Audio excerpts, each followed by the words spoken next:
Welcome to Freaky Fauna Friday, where every Friday we take a little time and explore some of the freaks of nature from around the planet we cherish so deeply.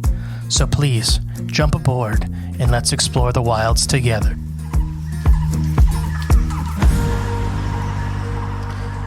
Hey, welcome back to Freaky Fauna Friday. I am the great and powerful Mr. E. And I'm Jay. And do you smell that? It's the fresh smell of being alive. Feels good, doesn't it? As you move your mic stand, it makes a loud noise. Oh, well, we ignore that. We're professionals over here. Professionals. And we're enjoying this wonderful Friday, and we're presenting to you a wonderful creature for today's program. Today's creature is Mylophodon carhibius. Oh. Or hudius. Oh, okay. I know exactly what that is. Do you? I guarantee you've never heard of this animal. No, I don't know what this is. Considering there's only ever been one found. What's like its layman's term name? Oh, I'm glad you asked. The Hubb's beaked whale. The Hubb's beaked whale. Okay. Never heard of such a thing. Now, I'm sure I've told you over the years about beaked whales before. Oh, yeah. I know they dive deep. Yeah, so we'll talk about that. Some of the deepest diving mammals ever. And they're an older species. Yep, we don't know a lot about this group of whales as a whole. Like some members or some species of this beaked whales have only been known from one or two specimens ever. Dang, that's They're pretty rare. Extremely secretive as far as whales are considered. It's like finding a real life Pokemon. Yeah, but if you've never seen a picture of these guys or any of the beaked whales, look them up. Some of them look much more like dolphins rather than baleen whales. Okay, they're their own group, so they're not. A couple of them are humongous, like dolphins, like literally. One of them is about 60 feet long and looks like it has a big dolphin head, but it's the size of a fin whale. Okay. These guys are about 20 to 30 feet long, these hubs. They have some of the most remarkable tusks, though. Oh. So we're going to talk about that. So they actually grow tusk out of the bottom jaw. It comes up out of the top of their mouth, and they some of the older species of beaked whales will actually grow back into their skull. They live to be old enough. Like a big nose ring? Yeah, like some of the pigs and stuff like that have their teeth that kind of curl back. Yeah. So yeah, the Hubb's beaked whale. Okay, let's get into this guy. So like I said, there's not a lot known about any of these guys. Any of these beaked whales. Their range is pretty much the northern Pacific. Pacific. So there's not a lot known about them. They were initially thought to be an Andrews beaked whale when they were discovered, which is another cousin. It was discovered by ichthyologist Carl Hubbs. So that's where it's named after. However, its name is in honor of his discovery of this new species. The species has the typical definition found in this genus. The main outstanding feature is the white cap on its head and various external scarring, which we'll come back to. There's a lot of mystery with the scars that are on these guys' body. Okay. But they have the males specifically have a big white cap on their head. So it almost looks like a mountain with snow on it. Oh, neat. Okay. It's very odd. Like a whale yarmulke. Yes, right? There you go. Whale yarmulke. Okay. The species is known from about 31 outstanding members. So it's only been seen 31 times. That's in the history of... Ever? Yeah, history? Yeah. Written history? Which is pretty high for a beaked whale species. Oh, wow. Like I said, there's many members that have only been known from one or two dead animals. Okay. So it's very awesome. There's very few at-sea sightings. The main observation of the species came from two stranded whales that were kept captive for 25 days before they passed away. Oh. And it wasn't the captor's fault. They had never seen them. Right. They didn't know anything about these guys.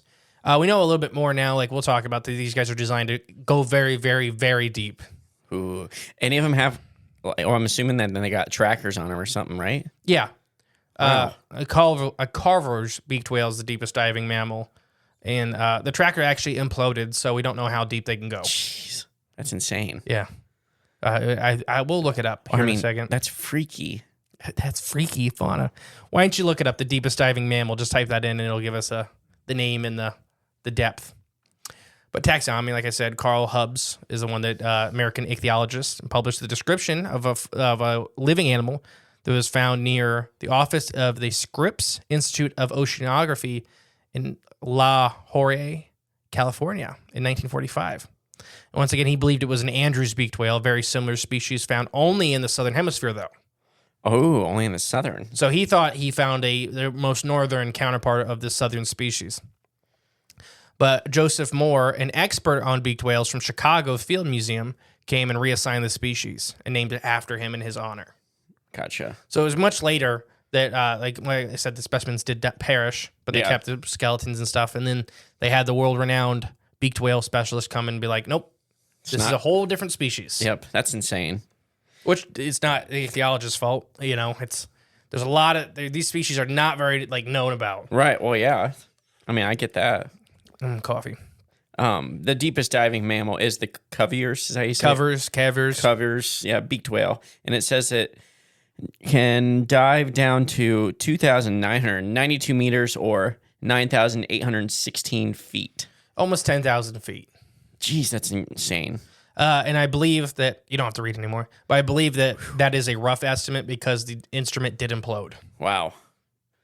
That's insane.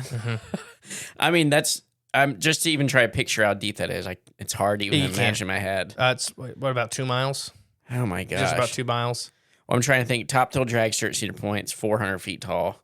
Oh, I mean, and this is 9,000. So it's 100 grain elevators. That's insane. Underwater too. It's 100 grain elevators deep.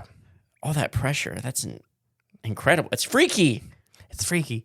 Description: the Hub's beaked whale has light vertical scarring in mid-vertical portions, gritting the white of the the medium gray dorsals. So it's a very gray on top, white on bottom, you know, like most ocean animals, but these big, thick scars everywhere. The dorsal surface of the flippers is slightly darker than the adjacent thorax in adult females, with a faint light patch on the dorsal posterior edge. So they just have some little bit of color variance. Mm-hmm. However, the light patch is more noticeable in adult males. The head of the adult males is the most striking feature, with it being black, with a natural white area at the tip of the rostrum and the anterior of the blowhole. For females, the tip of the rostrum is directly lighter than the rest of the head. Males have a stronger pair of teeth pronouncing from from the jaw. Okay, there you go. The mandible, big fancy word. Yeah, there you go. It's gonna be a tongue-tied day. I can already tell. That's all right. Population and distribution. It is estimated that they're along the coast of Japan and the Pacific North America. Their distribution along the North American extends from San Diego to Prince Rupert, which is the island, I believe. Southern limits are unknown. And its northern limits is Vancouver Island. Distribution is probably more directly related to the character of water mass, but rather than the following distribution of prey species it feeds on. So what that big long sentence just means is that we don't know what their targeted prey is, but most of these beaked whales are very specific in their prey choices. Okay. So their distribution is more limited not to the water that they're found in, but to the prey that's in those waters. Yes. Gotcha. And like I said, we know 31. That's it. Yeah. That's 31. And this is a lot of information just from... A lot of speculative information. A lot of guys working in comparing it to other beaked whale species in the family group and stuff like that. You kind of piece a lot of this together. So it is believed that this follows its prey items immediately into deep water masses rather than surface water masses. So basically, it's a deep water feeder.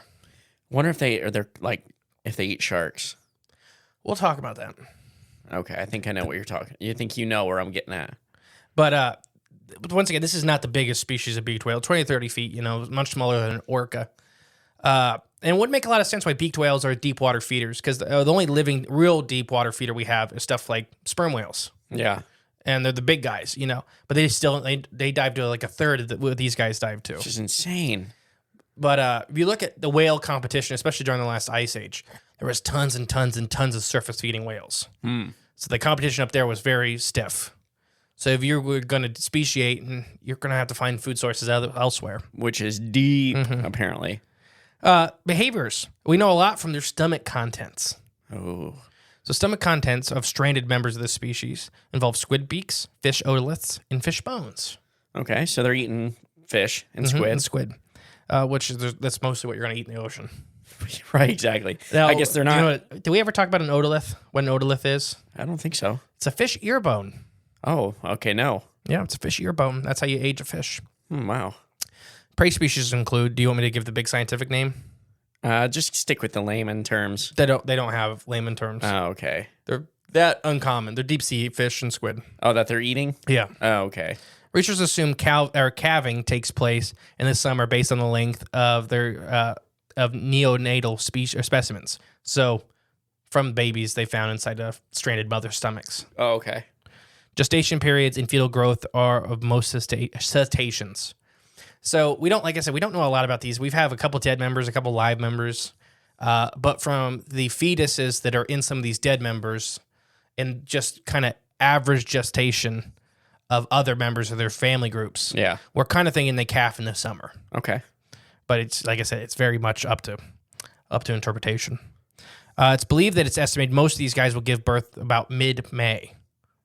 Acoustics and other behavioral observations are made from this species when they are held briefly in captivity. So, their sounds they make, the songs they sing. Yeah. It's very whale-like behavior. The stereotypical beaked whale echolocation pulse type, which is termed BW37V. Okay, that's pretty specific. Well, that's their sound. Oh, okay. That's the sound they make. It's thought to be made by the species, but it has not been linked to sightings or it just hasn't been confirmed. There's a certain species the sound we're finding in the ocean. Right. We think it's them. Okay. We think it's Hub's beaked whales. But we haven't confirmed it by seeing one and hearing the sound. At the same time, yeah. I wonder if the bloop is just a giant beaked whale. I doubt it. Just stays down there. Just stays down there. So conservation and concerns with the species. The species has been occasionally killed by the Japanese whalers and is caught, in drift nets like any other whale. Yeah. Recent sightings in Hawaii have occurred, supporting the theory that they are open ocean habitation of a species. So they live in the open ocean. They rarely come in, into shore or into shallow water. Threats include fishing and harvesting of aquatic resources, pollution, climate change, all that stuff that affects most species in the ocean. Especially big species. Yeah. Like I said, they are occasionally taken by Japanese whaler and small cetacean fisheries, like, some of the Alaskan fishers and stuff like that. Those Japanese whalers can get anything. Incidentally, catches and drift gill nets have occurred in Southern California. Well, once again, 31 species, 31 animals. This is not, Also, like most beaked whale species, they are vulnerable to loud acoustic sounds, especially those generated by Navy sonar and seismic exploration. Ooh. So nothing real. These guys are really rare as far as we can tell. And beaked whales are kind of cool in the fact that they are extremely secretive. Okay. So if you compare them to the other groups of cetaceans that are still living today, the toothed whales, like sperm whales, the baleen whales, the humpbacks and blues, and then the dolphins, the porpoises. These are the secret group. Okay. The other guys are not shy, for the most part. Right. These guys, we don't know a lot about them, partially because we don't know if they're really low in number or if they're just that secretive. Right, yeah. And they don't want to be found. They're quieter. They're definitely quieter than the other groups. And it's probably a combo of both, too. Yeah. So harvesting, some of the bigger species of beaked whales are having some trouble with the Japanese whaling fleets. Yeah. These guys aren't really on that list. They're very small. They're much faster than their bigger cousins, and they're very secretive. Yeah, so they're probably not getting harpooned as much. Now let's talk about beaked whales have these massive tusks. They don't really fight with each other as far as we know. So what are the tusks for? They do come up, and they are covered in deep, old scars. Even the bigger species, the 60-foot beaked whales, are covered in massive scars. And, sperm whales, they hunt some of the biggest cephalopods on the planet, squids. Right, yeah. And they have scars, but nothing like this. So there's a little bit of a thought that they are hunting much more dangerous game, or they're being hunted in the deep oceans. You don't know what's down there. A sperm whale is a hard animal to hunt. I don't care who you are. Yeah, but They're the size of a building. How often do whales hunt other whales? Often. I mean, really? That's probably before humans. It was the number one predator of whales is other whales. Okay, I didn't know that. I'm not saying sperm whales are hunting these guys. Right. Yeah. I'm saying that I think they're a lot smaller, most of them, than sperm whales. Sperm whale dives to deep depths.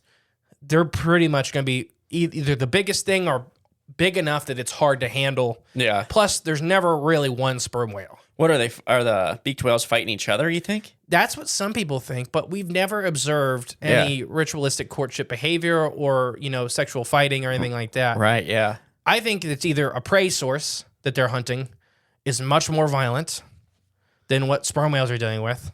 Another thing is sperm whales also have spermaceti in their head, which is like an acoustic gun.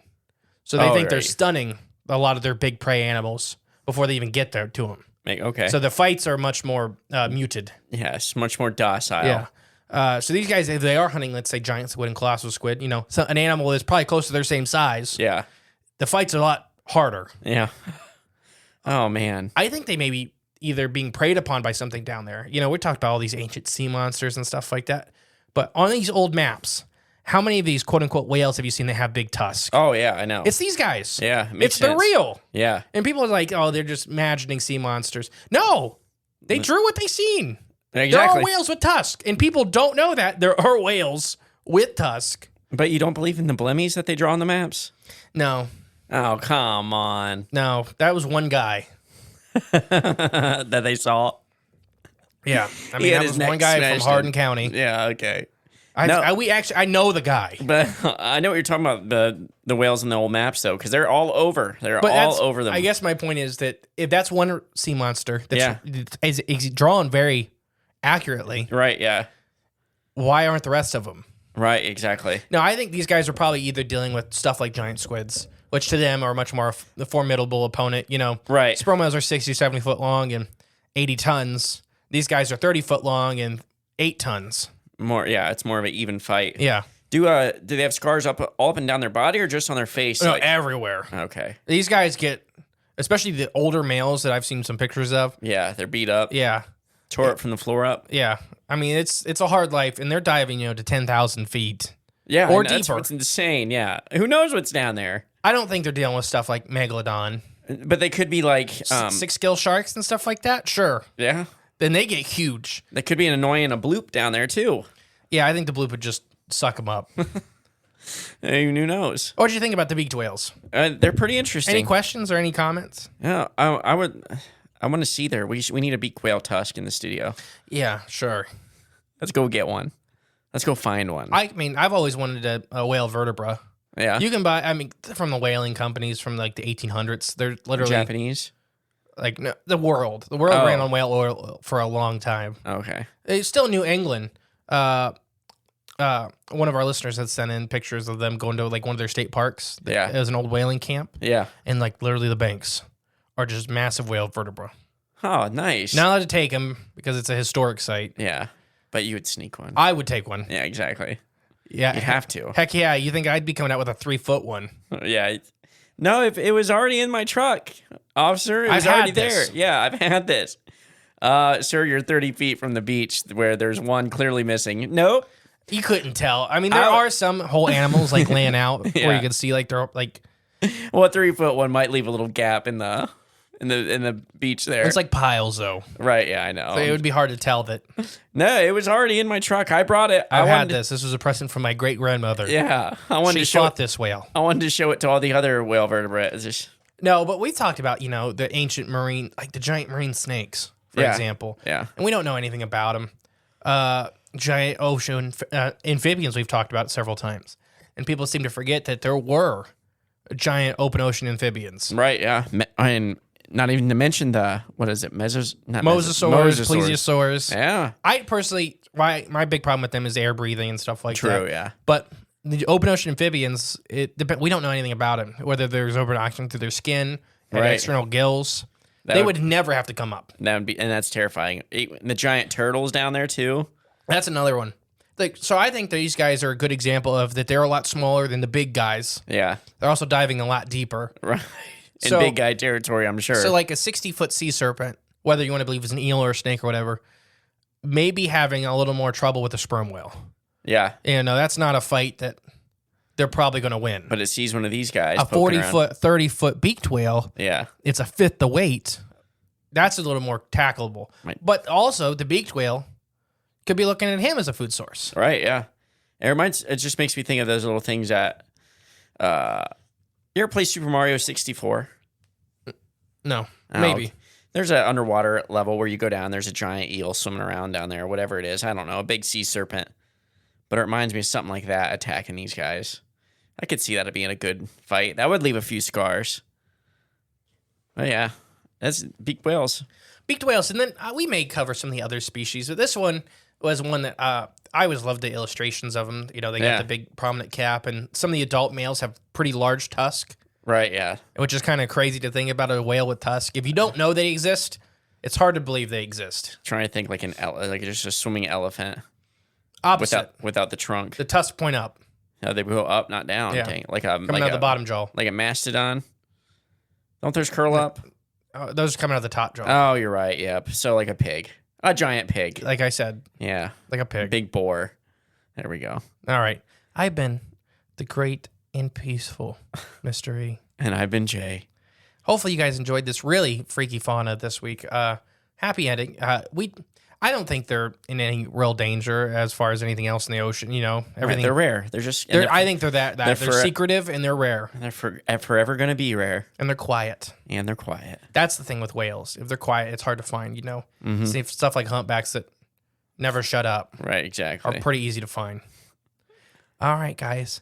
You have a wonderful, peaceful weekend. Bye. Thank you for listening to Freaky Fauna Friday. If you want to help the podcast grow, remember to share and give it a 5-star review.